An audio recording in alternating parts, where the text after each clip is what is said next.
Salut les Wargamers, c'est Ivy de French Wargame Show, votre chaîne de rapport de taille tuto et live peinture. Aujourd'hui, je suis en compagnie de Mister M pour vous présenter un petit peu à quoi vont ressembler les tables sur Warhammer 40 000 version 9, puisqu'on va faire un vrai focus sur les décors. Dépendamment du temps qu'on va avoir, Game Workshop va recommander différents types de formats.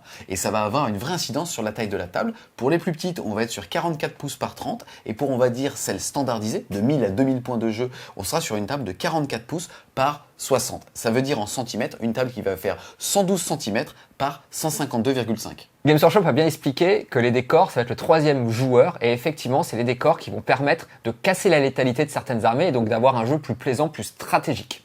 Et c'est pour ça qu'il recommande d'avoir un élément de décor par carré de 12 pouces sur un champ de bataille, quelle que soit sa taille. Ces familles de décors vont être réparties en 4 grandes catégories. La première, c'est les collines. C'est la plus insignifiante, qu'elle soit incrustée ou pas sur le champ de bataille, on va se déplacer à travers celle-ci comme une zone horizontale. Par contre, on appliquera quand même les lignes de vue réelles, sous-entendu. On va se mettre au niveau du champ de vision de sa figurine, et si celle-ci voit, alors elle pourra tirer dessus. On passe maintenant aux obstacles. Il s'agit par exemple des débris, des murs en ruine ou des barricades. Pour bénéficier des règles bonus que ça va nous octroyer, il faut déjà que la figurine soit à 3 pouces de cet élément de décor, et de type infanterie, nuée ou bête. Attention néanmoins, puisqu'on va regarder les avantages découverts au moment du jet de sauvegarde, et il faudra définir figurine par figurine, lesquelles ont pas ont droit à ces bonus. On passe maintenant à la zone de terrain. Ce sont donc les terrains les plus répandus sur les champs de bataille, à savoir par exemple une ruine, un cratère ou une forêt. Au niveau de ces fameuses zones de terrain, il va falloir se mettre d'accord avec son adversaire pour en définir le périmètre sur table. Pour certains, ça va être très facile, notamment ici le cratère qui est délimité par une zone qui touche le sol. Pour une ruine, c'est un petit peu plus compliqué et on recommande toujours de prendre la diagonale entre les deux extrémités du décor pour en définir la zone. Les figurines qui se situent dans les zones de terrain bénéficieront de règles de couvert. Pour ça, il faut avoir le mot-clé infanterie, bête ou nuée.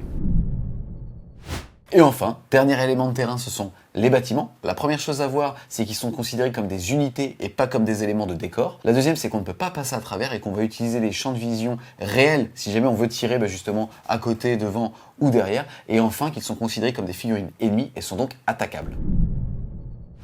On vient de voir donc les traits de terrain et maintenant on va parler en fait des éléments de terrain, c'est-à-dire vraiment les décors qu'on va retrouver sur table. Et on commence par la ruine, déjà au niveau de ses mots-clés, puisque ce sont ces mots-clés qui vont justement lui donner certaines règles. C'est une zone de terrain, sous-entendu comme on l'a dit, la première chose à faire est de voir avec son adversaire quel volume elle va occuper. Ici, on partira du principe, tout simplement, du triangle pour son socle. Une ruine est gravissable, ça veut dire qu'une figurine qui a le mot-clé nuée, bête ou infanterie va pouvoir l'escalader.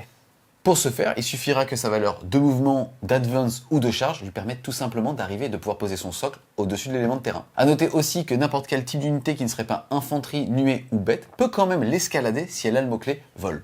Autre mot-clé maintenant, c'est le mot-clé franchissable qui va permettre aux unités, encore une fois, de type infanterie, nuée ou bête de passer à travers. Ici, en l'occurrence, qu'il y ait des ports, des fenêtres ou tout simplement un bloquant, une figurine de ce type-là pourra passer à travers et finir son mouvement dedans. Une ruine est également un couvert léger. Cela signifie que toutes les figurines qui sont dans la zone de la ruine bénéficieront d'un +1 à leur jet de sauvegarde contre les tirs.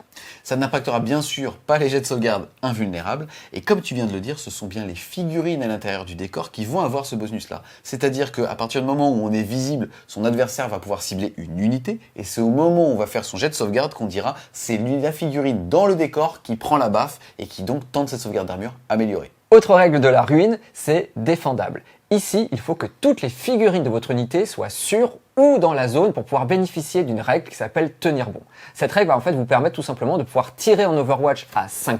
Si on décide d'utiliser cette règle parce qu'on l'a ou parce qu'on claque le stratagème générique, ou sinon, on peut décider de ne pas l'utiliser et donc on aura à ce moment-là un +1 sur ses jets de touche au corps à corps. Dernière précision, ces règles ne s'appliquent que si votre unité est composée de figurines infanterie. Enfin, dernier mot-clé de la ruine, et peut-être le plus structurant, c'est le mot-clé occultant. Déjà, un décor de type ruine peut avoir ce mot-clé, mais pour que celui-ci fonctionne, il faut que la hauteur du décor fasse à minima 5 pouces. Quel que soit le bout du décor, ça peut être le dernier étage, ça peut être un petit drapeau, n'importe quoi, tant que n'importe quel bout de plastique fait bien 5 pouces à minima. Ça va se traduire par le fait que le décor devient complètement bloquant, quel qu'il soit. Il peut avoir des fenêtres ou des murs pleins. Celui-ci est occultant, ça veut dire qu'une unité ne voit tout simplement pas à travers et ne peut donc pas prendre pour cible une unité ennemie qui, quand on va justement tirer une ligne droite entre les deux unités, passera par cet élément-là. La vraie particularité, c'est qu'à partir du moment où une figurine est entièrement dans ce terrain, alors celle celle-ci devient visible à partir du moment où, encore une fois, on est WYSIWYG. Sous-entendu, si là, au niveau des champs de vision réels, on a une fenêtre, alors comme cette figurine est entièrement dans le terrain, elle va voir et être vue de cette figurine-là. Pour entrer dans le détail de la règle occultante, on va un petit peu complexifier cet exemple, puisqu'on a cette unité de Space Marine qui a au moins une figurine entièrement dans cet élément de terrain. Sous-entendu, cette figurine ici qui colle la fenêtre devient visible de ce guerrier Nécron, alors que pour le coup, le reste de l'unité là n'est pas visible, puisqu'on est bien sur un décor occultant. Mais on est donc visible, on peut donc être pris par cible de ce Nécron, et c'est au moment où le jet de blessure sera effectué et qu'on devra faire son jet de sauvegarde qu'on décidera laquelle des deux figurines va prendre la baffe.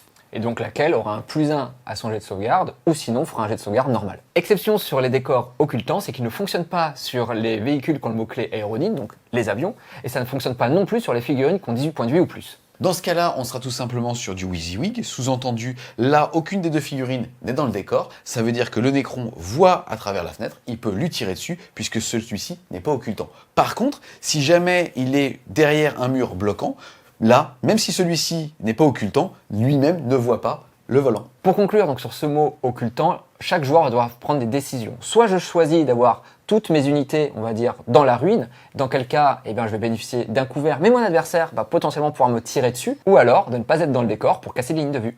Et là, encore une fois, il faudra vraiment s'accorder avec son adversaire, sous-entendu, ta figurine bouge de temps, et est-ce que si elle se met de là à de là, tu continues de ne pas me voir? On passe maintenant au cratère. Le cratère est donc une zone de terrain, comme on l'a défini jusqu'à présent, et il a un premier mot-clé qui est couvert léger. Couvert léger, c'est donc +1 à la sauvegarde si on a une figurine qui est dans le cratère. Il a également un autre mot-clé qui est terrain difficile. Cette fois-ci, si votre unité passe à travers, ou qu'une seule figurine de votre unité passe à travers, que ce soit au mouvement, pour battre en retraite, pour faire une charge ou une advance, vous devrez retirer 2 à votre mouvement avec un minimum de 0. Ça veut donc dire que si une figurine parmi toute une unité doit traverser un élément de type cratère, donc un élément difficile, alors l'entièreté de l'unité aura ce malus à sa valeur de mouvement. On passe maintenant aux conteneurs blindés qui sont de type obstacle. On le rappelle, pour bénéficier du couvert, il faut que les figurines soient à 3 pouces ou moins de celui-ci, et surtout que l'angle d'attaque d'un tireur passe à travers ce décor. Les mots-clés qu'ils ont, c'est couvert léger, c'est donc un +1 à la sauvegarde d'armure contre les tirs. Ils ont également le mot-clé gravissable, c'est-à-dire qu'on peut monter dessus. Enfin, ils ont le mot-clé position exposée. Là, c'est particulier, ça veut dire que si on est sur le décor, on ne bénéficiera jamais du couvert. On passe maintenant au bois, et les bois sont une zone de terrain. Ça veut donc dire que pour ces forêts, on va, comme pour tous les autres terrains, devoir définir sa zone, soit par le socle, soit en se mettant d'accord avec son adversaire. Elle bénéficie de différents mots-clés. Le premier, c'est franchissable, c'est-à-dire que les unités qui sont nuées, bêtes ou infanterie vont pouvoir la traverser. C'est également un élément de terrain qui est défendable, c'est-à-dire que si toutes les figurines de notre unité sont dans un bois, on pourra bénéficier d'un bonus qui est tenez bon, qui nous permet soit de faire des tirs en état d'alerte et de tirer à 5+, soit au contraire de ne pas tirer et d'avoir un bonus de +1 à son jet de touche quand on sera au corps à corps. Ça ne marche que pour les figurines de type infanterie pour le déclenchement de ces 2 bonus. C'est également un terrain difficile, donc si au moins une figurine de son unité passe à travers ou est dessus, on aura -2 sur ses jets de mouvement, que ce soit un jet de mouvement classique, un jet d'advance, si on bat en retraite ou si on fait une charge. Et enfin, dernier trait de terrain pour les forêts, c'est la règle couvert dense. Pour en bénéficier, il faut déjà que la figurine qui va représenter votre forêt fasse à minima 3 pouces de haut, et ça permettra aux unités qui sont à l'intérieur, quand elles sont ciblées par un tir, d'avoir -1 pour être touchées. On passe maintenant aux débris de champ de bataille, qui sont des obstacles. Ça veut donc dire, pour rappel, qu'on va regarder les figurines qui sont à 3 pouces pour bénéficier de ces règles. Ces règles sont position exposée, ça fait qu'une figurine ne bénéficie d'aucun couvert si elle est dessus. Et comme à côté de ça, elle va pas avoir d'autres mots-clés, type couvert dense, couvert lourd, franchissable, ça veut dire que malheureusement, on ne va pas être capable, quand on est de n'importe quel type, hormis les figurines qui vont avoir vol, de les traverser. On va donc devoir systématiquement les contourner, mais une figurine qui a le mot-clé vol, elle pourra s'arrêter dessus. On passe maintenant à la structure industrielle, qui est une zone de terrain. Comme d'hab, il va falloir en définir le volume avec son adversaire pour pouvoir bénéficier des différentes règles. Le premier trait, c'est gravissable. Ça veut donc dire qu'une figurine de type infanterie, nuée ou bait va tout simplement pouvoir grimper dessus. L'autre mot-clé, c'est franchissable. Ça veut dire que les mêmes types de figurines vont pouvoir passer à travers. C'est également un couvert dense. Ça veut dire en gros qu'à partir du moment où on a un socle, on aura un bonus de -1 pour être touché au tir.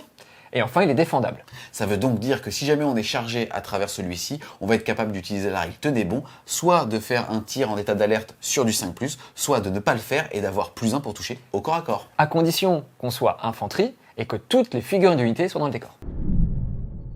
On passe maintenant à la statue impériale. C'est un obstacle, ça va donc concerner toutes les figurines qui sont à 3 pas de ce décor. Le premier mot-clé, c'est couvert léger. Ça veut dire qu'on aura un bonus de +1 à la sauvegarde d'armure uniquement au tir, ça n'impacte pas les sauvegardes invulnérables.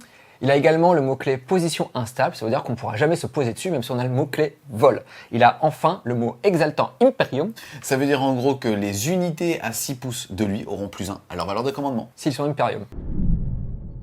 Et enfin, dernier élément de décor, ce sont les murs en ruine qui sont des obstacles. On va aussi débloquer le trait de terrain couvert dense, ça veut dire que les unités qui sont à l'intérieur de celui-ci, au niveau de ces socles, vont avoir un bonus de -1 pour être touchés au tir. Ils vont être aussi défendables, le fait que si l'unité décide de charger, alors ils vont pouvoir soit choisir, s'il faut un tir dans le tas d'alerte, de toucher sur du 5, ou alors tout simplement de consolider, de tenir bon cette position pour avoir +1 à la phase de combat.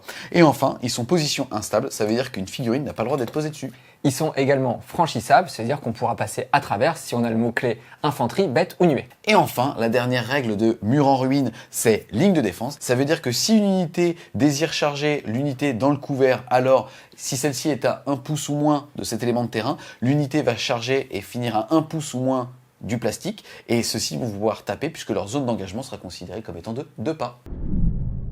On a donc fait le tour, les wargamers, de l'ensemble des terrains qu'on pouvait voir ainsi que de leurs règles. On trouvait pertinent de faire cette vidéo parce que de prime abord, quand on est uniquement plongé dans le livre, ça sonne comme beaucoup de règles. Après, mis sur table, on se limite en général à l'utilisation de 1 ou 2 types de décors différents avec des zones de guerre et des obstacles, et finalement tout ça paraît assez fluide et a un vrai gain au sein justement du gameplay, que ce soit au niveau de la stratégie ou aussi pour parfois essouffler des armées qui en termes d'attrition envoient vraiment du bois. Quel est toi ton ressenti par rapport justement au fait d'avoir lu dans un premier temps les décors et après de les avoir vus vivants sur table? Je partage totalement ce que tu viens de dire. Au début, on peut avoir peut-être une petite appréhension. Après avoir fait plusieurs parties, finalement, on a bien tous ces mots-clés en tête et ça va beaucoup plus vite. Et c'est vrai que finalement, ce sont les décors qui font la saveur de cette V9, donc on peut pas passer à côté. C'est assez intéressant de voir en fait que dans la dernière édition qui était à la version 8, c'est la communauté qui, on va dire, a créé le méta et qui a assumé le fait de mettre beaucoup plus de décors et de faire en convention que ceci était bloquant, que ça a été repris par Game Workshop avec la règle occultante, que malheureusement ça ne s'applique que aux ruines, mais on voit que c'est les ruines qui vont être prépondérantes au niveau des champs de bataille, puisque c'est elles qui vont apporter le plus grand levier stratégique à base de je me mets derrière, tu me vois pas, sauf si tu as une grande mobilité, ou au contraire, je me mets devant, je m'expose à ton feu tout en étant WYSIWYG, sous-entendu, là si j'ai qu'une fenêtre, moi je verrai qu'une figurine et toi aussi, ou en tout cas avec un certain angle. Et je trouve que c'est là où justement ça va devenir très intéressant, c'est que high risk, high rewards, ou en tout cas il va falloir faire des choix et être pénalisé ou gratifié de ceci. Pour aller un peu plus loin sur ce que tu dis, on le voit que dans le livre de règles et sur les champs de bataille qui sont conseillés encore une nouvelle fois par Games Workshop, on a souvent des ruines qui sont soit au milieu du champ de bataille et aussi dans les zones de déploiement adverses, ce qui veut dire qu'en début de partie, on va quand même beaucoup casser les lignes de vue grâce à ce fameux mot-clé occultant, et c'est vrai que ça va permettre donc de jouer là-dessus et donc d'avoir des parties beaucoup plus stratégiques. En tout cas, un grand merci à toi d'être venu expliquer les différents types de terrains qu'on va retrouver dans cette V9. On espère clairement que vous avez aimé la vidéo. Si c'est le cas, n'hésitez pas à mettre un gros pouce bleu dessus, à la commenter, à la partager. Si vous voulez continuer de supporter Fred sur Game Studio, n'hésitez pas à aller faire un tour sur son Tipeee, le lien sera en description. Et nous, on vous dit à plus les wargamers.